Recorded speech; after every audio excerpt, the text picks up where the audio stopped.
as you know, I've been running with this one big question, one big idea sort of series for a while that I like and seems to be working well, and I asked Lika to serve up something today for you, but it's midterms, so I understand that you all are busy. So that left me with a bit of a homework assignment last night at around 9 o'clock. So it was also a rather last minute. I thought I would have to address this, today's session, today's big question, big idea for myself. And some of you may have heard, and well, you actually have heard because you were all sort of part of it. Something really weird happened to me last week. It was really weird for me. And it was sort of our making. You know that the class, I think it was a joint class, made a TikTok together. And that TikTok sort of got out very far and wide. And I know nothing about that media. I'm not of that generation. I'd never do anything about it. But something really remarkable happened out of that little process for me that was totally new. It was like, and it was funny because, you know, they're lifting class sizes here in the new reorganization of UCR. No longer will we have a minimum of, a maximum of 25 students, but it will become infinitely large. I mean, there's no top numbers, so the classes will get bigger. And suddenly, a week later, I'm talking to people all over the world, young people like you, who are on this media I know nothing about, asking questions about anthropology and big questions, and why has your discipline been removed from the curriculum, and why are they removing it from the curriculum in my country, and what is anthropology anyway, and all sorts of really interesting questions. Suddenly my class became global, transspatial, and huge in a matter of a week. And it was crazy for me, I have to say. I never thought about that. It was just like a freak accident or something. And so now I'm sitting here, because Lika's doesn't have enough bandwidth to do this assignment, and I'm thinking, what am I going to talk about today? And I got a message from someone in this TikTok, as I like to call it now, messaging group. And I was thinking about it, and I'm going to read that message to you. It said, I think, at first I didn't even know if it was a public comment or a private message, but it was, I later learned from the person that it was a private message. So I got this private message through this TikTok thingy, and it was like from a person named Sean dot something or other. Sean, I don't know. Sean. It's from Sean. Sean says, I quote Sean mostly.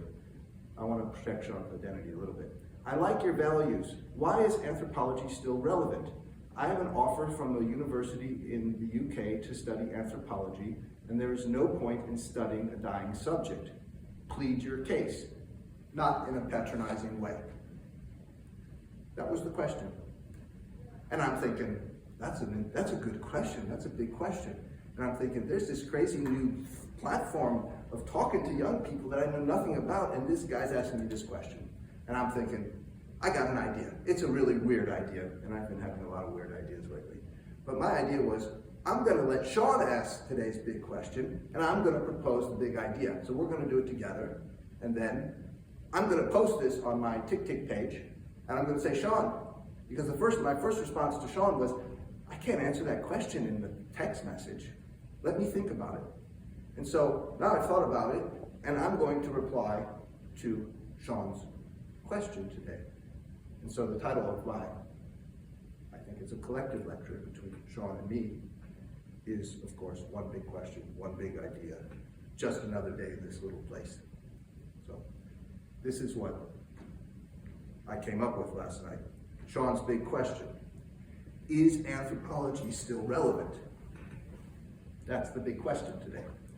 And John's big idea is, yes, it is more relevant than ever. Yeah. So with regard to Sean's big question, I want to begin. A lot hinges on the term relevant. right? Sean asks, is anthropology still relevant? What does relevant mean? Relevant, I just looked up in Google, is defined as that which is appropriate to the current time, period, or circumstance, or of contemporary interest. Yeah? So let me begin there. Anthropology as a discipline was a product of the late 19th century and the late 19th century world. Yeah? We've talked about this earlier in the class. It was back then a modern world, right? That on the one hand was seeing an expansion of European imperial and colonial power across the globe. You know this history. And on the other hand, in our sort of intellectual history, it was a period when knowledge and sort of knowledge production began carving out unique areas of specialization, which went on to become the variety of academic disciplines that you all know so well from your studies here, right? You know all the disciplines, all the tracks, right? That's a process that began really took off in the late 19th century. And that's also when anthropology sort of began, right? So when Sean asks if anthropology is still relevant, right? He or she seems to presume that it was once relevant, right? That's implicit in the question. And indeed, during that particular time period, anthropology was really very relevant, right? It was very relevant. It was appropriate to that time. It was appropriate to that period, to those particular circumstances. And it was, of course, also of contemporary interest back then. So indeed, it was relevant. And it was relevant back then because, on the one hand, our discipline was born during a particular historical moment. Right? It was a modern age. It was an imperial age. It was the age of European colonial domination across the world. Yeah? And those processes, and sort of as those processes were unfolding, the masses of people in Europe and North America at that time were really just starting to come into contact with other parts of the world, and they were doing that through, for example, global politics, and through news and newspapers, and through writers and traders and travelers who were coming back from these other parts of the world, geographers, missionaries. People from Europe and North America were just starting to get to know that there were others in other parts of the world. And they were starting to recognize, really truly, that peoples were different in different parts of the world. They were different socially, culturally, not only in the way they looked. And so that age of globalization and the processes that were unfolding during it made anthropology incredibly relevant because of the then very new discipline was the one primarily interested in exploring social and cultural differences in other parts of the world. Yeah. But back in the late 19th century, anthropology was also relevant because it was creating a new field of study, a new field of knowledge for the social sciences. It was a field of knowledge committed to the study of our own species, right? You know all this, we've talked about it before things went floppy. It was devoted to the study of our species in all of our complexity, right? And as we have already discussed, as a new discipline, again, one admittedly founded in an era of colonial expansion and European global domination, and one addressing many of the issues, the big questions, I might add, associated with that time frame and that hegemonic project, anthropology developed itself in a very unique way, right? It set itself off from the other social sciences that were also being formed and developed during that period of time, the other new and burgeoning fields of knowledge, right? The other disciplines. And we have already managed, before all this chaos broke loose, to discuss about what many of these special attributes of anthropology were. You know, we could go through those. And I want to run through that list a little bit. I mean, anthropology began as a discipline with its own very big question. And that big question might be phrased as something like, what does it mean to be part of our human species? That was maybe the big question that founded our field of anthropology back in the late 19th century. But you know, there were other unique things about it, like our holism and our maximalism. You know what you recall our holism. We refuse to see politics as political scientists do. We refuse to see economics as economists do. We think they're too narrow. Economists are not looking at very much at how households are organized or kinship relations. Political scientists are not looking at gender relations very much. They're looking at parliaments and constitutions, and we see politics in a much broader frame than political scientists do. This is this holism that anthropology insists upon, that in order to understand anything about us, we need to understand the interconnectedness of different aspects of what it means to be human, not just one little narrow alleyway. And that's why we say that we take a maximalist approach as opposed to a minimalist one. What else? We asserted the necessity for a cultural relativism. We asserted that if we're going to go out and learn about social and cultural difference, we need to try to understand it from the point of view of those other people that we don't understand, not from our own. We don't go to faraway places to understand how people who live differently from us live in terms of our own understanding of the world. We want to understand their understanding of the world. And that was a uniquely different approach to generating knowledge. There was our methodology that was incredibly unique back then, and still is, right? The methodology, which I sort of simply define as like trying to learn other societies and cultures like we all did as babies when we were born into our own. No one taught us how to be part of our own society or culture. We just were born and we just looked around and we took part in life and we participated.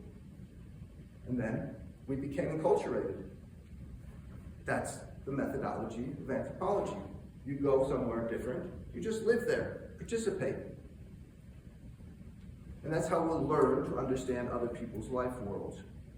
And that, of course, is what led to our primary method, to the development of participant observation, which we've also talked about. Malinowski gave us that, for example. And Boas, right? The primary method of participant observation. We have to participate, but we're doing it for a particular purpose. So we have to observe all the time as well. What else? It's an incredibly qualitative social science, right? We're not very good with numbers.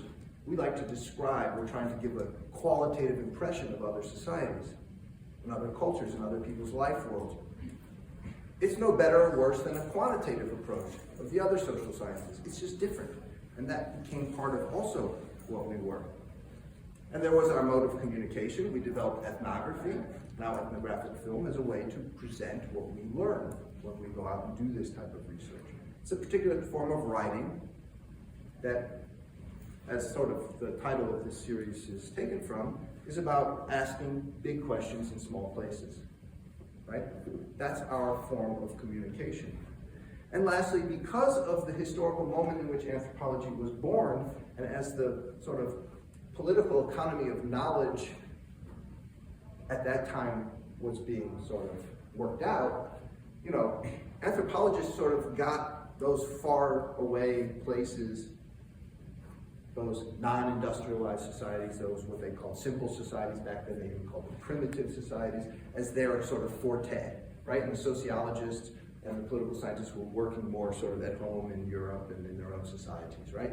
And so there's this historical legacy that our discipline has that started back then as well, which is sort of like our knowledge production really was being generated in locales that were very far away from where we were all living, right, at the time. So that's sort of unique. And so for these reasons, I would certainly agree with Sean's implicit assertion that anthropology was once relevant.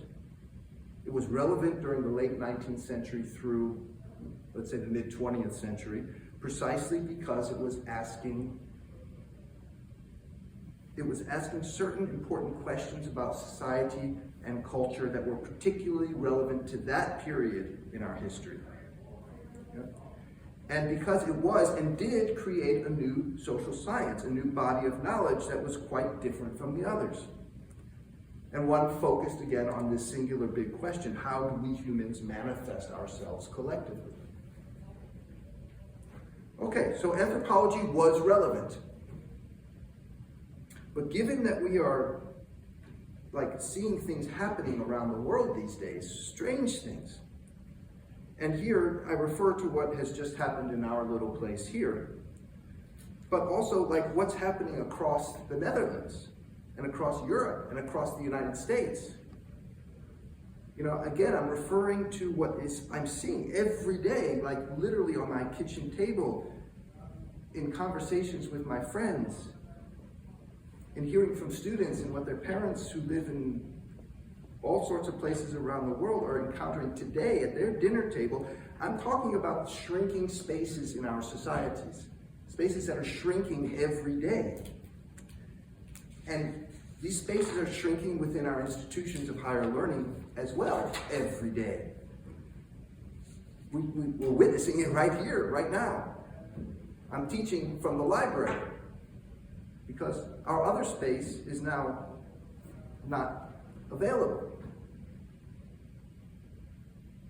We are losing space to ask big questions from certain perspectives in this university and in this society and in this world. And these are the perspectives that are really the humanities and the human sciences, and of course, our field of anthropology. Right? And so that leads naturally to Sean, and Sean asks whether anthropology is still relevant, because Sean is thinking about doing a degree in anthropology and is no longer sure. Is anthropology still relevant? And that's a really good question from Sean. That is a really good, big question. And I return again to this definition of relevance. Relevance is defined as that which is appropriate to the current time period or current circumstances, or is of contemporary interest. So if we look at the question from our position today, here in this place, in this world, at this time, is anthropology still relevant? I'm an anthropologist. It's a really good question. And I want to try to answer it for Sean. Clearly, the forces that are propelling rapid change in today's world, and I'm referring to technological change at breakneck speed, I'm talking about political, economic, cultural change. They're leading, as I'm saying, as I'm observing, to the closing of spaces of learning and of anthropological learning. Funding is being reduced or cut altogether for our programs and related programs. Courses are being cut, research projects are being cut, and unfortunately for me too, professors. I have just been fired, I think. And the thrust of our current collective, what I see as a fetishization of the likes of Elon Musk, and of STEM, and of AI, and of data science, and of Mars, and of smartphones, and of social media, and of TikTok, is clearly pushing anthropology and its approaches and its questions out of the scene, farther into the margins. From this perspective, Sean is definitely asking an important question as he or she considers studying anthropology in the UK. Indeed, anthropology is looking like it is becoming less and less relevant in the world today. I can't disagree with Sean or discount that personal concern. After all, UCR, our little institution, has just canceled anthropology and this anthropologist. However, I have and continue to push back on what is happening at our little place and in our big world, precisely because I feel that anthropology and the questions it asks and attempts to answer, and it's not just anthropology, it's the human sciences, it's the humanities, it's the liberal arts and sciences tradition. The ways that we try to answer our big questions, and those big questions themselves, I think, are more relevant than ever before. My opinion. It's more relevant, I would say, because in the past 30 years, the world has become a space of increased social, cultural, political, and economic fluidity. Everything social, everything cultural is flowing everywhere around us, all the time, from all points on the earth, via, for example, our telephones and social media apps, and via Netflix, and other such global cultural platforms, and via tourism and international travel, and Ryanair, and via migration, forced or otherwise, and via the flow of goods and services, and via the transplantation of political ideologies. All of these things circulate around the world so effortlessly, so efficiently these days.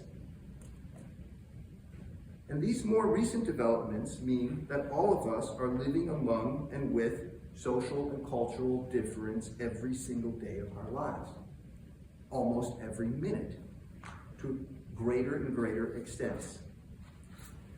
Not only with respect to ideas and cultural forms, or with respect to goods and foods that we're eating, but also because, of course, of the global movement of people.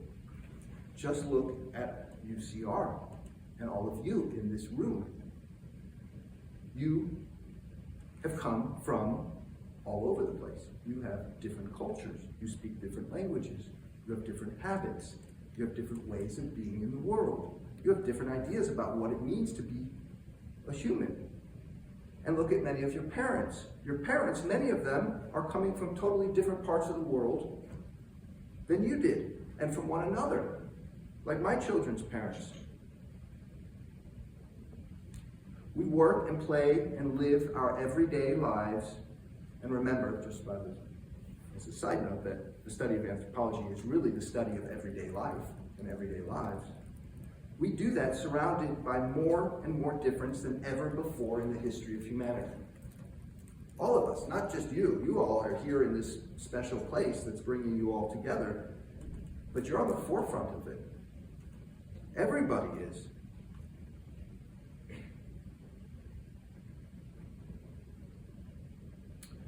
So anthropology is indeed still very relevant because of our current historical moment. That's my argument. Anthropology is a way of approaching, understanding, sharing, living with difference. And we need to do that today, especially. So not only would I argue that anthropology is still relevant for that reason alone, but I would also argue to Sean and to you that anthropology is more necessary than ever before. It is more necessary than ever before to equip people, and especially young people, but really old people too, to approach, to understand, to share in, to accept, to recognize social and cultural differences, because we are living amongst and together with such difference every day. And anthropology has always been a rather narrow, academic, theoretical, ivory tower, inaccessible sort of discipline, right? For most people,